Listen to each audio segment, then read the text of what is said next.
My name is Curtis Duffy. I made an effort not to get involved with the political environment that's going on at this moment.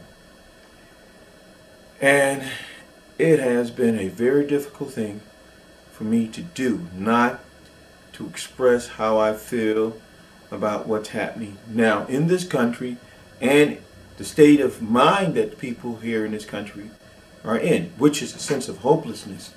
You know, I think it's really interesting that we consider ourselves intelligent people, and you would allow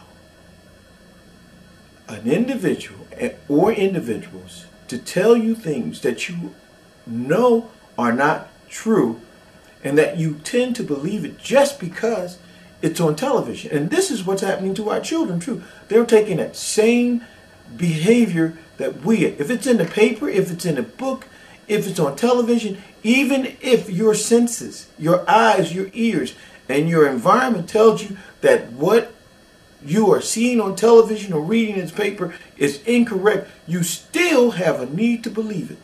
I'm talking about John McCain. I'm talking about Bush, and I'm talking about Sarah Palin.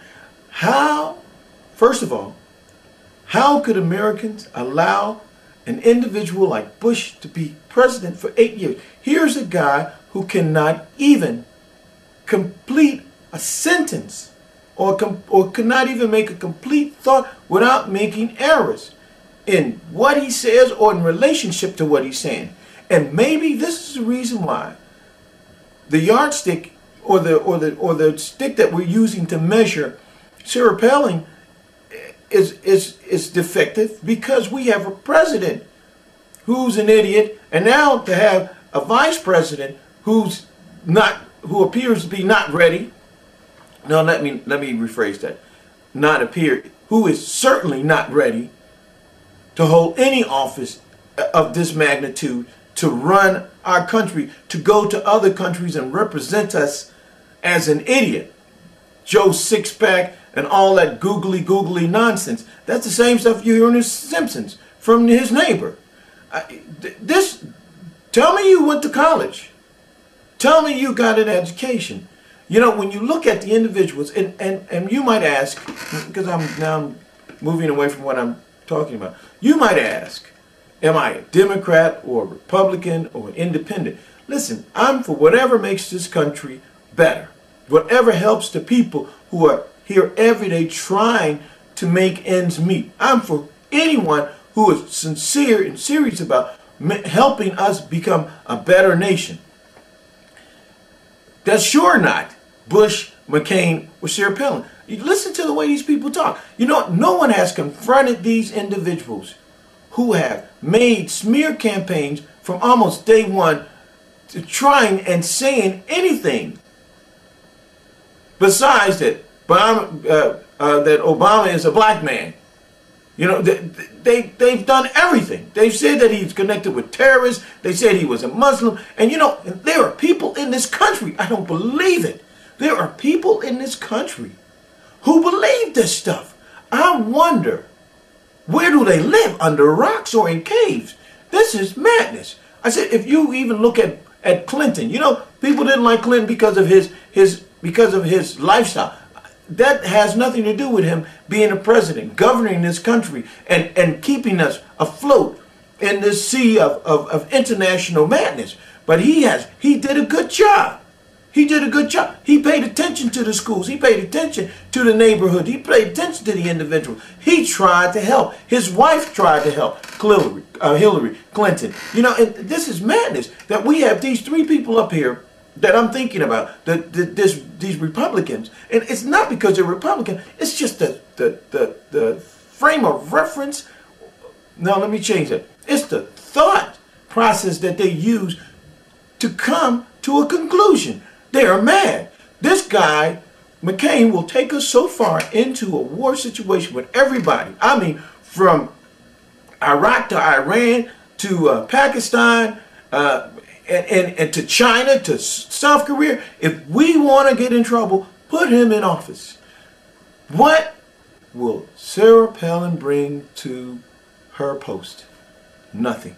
What we must remember, first of all, is that the presidency is as a suit that is made. That you must put on the suit.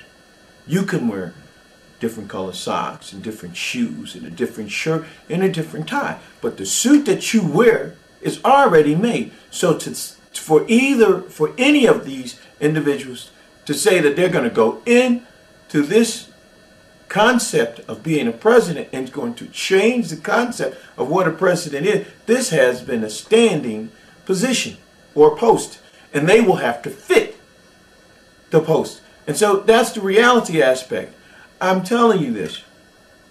I'm asking, and this video is in response to the one I seen that Diddy made. And also responded because my wife told me, she said, stop talking to me, make a video, put it on YouTube. So I'm putting it on YouTube. I hope that the American public is smarter than what these people think, and that we show them in November that they cannot pull the wool over our eyes again. We need to go back to what we know. We need to clean up our homes. We need to clean up our mind. We need to get off of the television, get off the computers. We need to go back to trying to establish neighborhoods. We need to have contacts with international countries. We need to help these people who want to be difficult. We have to help them to understand that we're not trying to change them or make them be like us, that we just want peace in this world. You know, this is what we are been known for as a country. And I hope that the people, and all you millions of people out there, I hope you realize the situation that we are in now in this country, and that Sarah Palin, Cain, and Bush are not going to make this place better. They will only bring more misery. And I'm going to stop now. And I normally don't go into politics, but I felt that I had to, because it scares me when I hear intelligent people talk about the debate that she had, that she did a good job. She didn't do a good job. And when did